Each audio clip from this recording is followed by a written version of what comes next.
They are free to say anything. The people who are acting against the constitution, people who are going against the principal practice and procedures of the assembly and the council, and they are demanding this to save their faces. Governor has got no business to reject the speech prepared by the cabinet. And governor, according to the constitution and the Kaul and Shakta, Article 176(1) says the governor has to read the speech prepared by the cabinet. He has to address the joint session. On the request of the cabinet, and governor has totally refused to address both the joint parliamentary session, joint assembly and council session. It is against the constitution. We got to protest against the people who go against the constitution. For Bharatiya Janata Party appointees, these appointed governors, it has become a fashion for these people to humiliate the chief ministers, humiliate the people of the state who have not voted the Bharatiya Janata Party, and this is not accepted.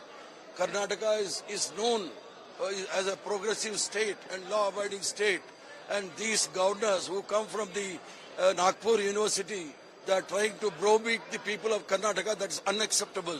We are here as the representative of the state, and whenever the state is humiliated or disrespected, it is our duty to protest. And when the head of the constitution, governor, goes against the constitution, it is my duty to protest against the constitution. I have done it. Most well, they have no words. They don't have the vocabulary to face me. Always they keep, because when they do it, it is a very same thing. When we protest, they use all kinds of words. And you can see, if I don't want to show my back, they have torn my clothes and all. Who has done this? Should I say the governor has done, or the Bharatiya Janata Party has done, or Amit Shah has told these people to attack me? You can just see, this is what they have done. Yeah. So, this is not the way. And if they are the biggest goons, they are trained under the RSS. They are provocated by the RSS.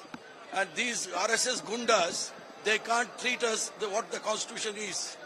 It is a first step in the Karnataka to destroy the democratically elected government and the constitution. That we will not.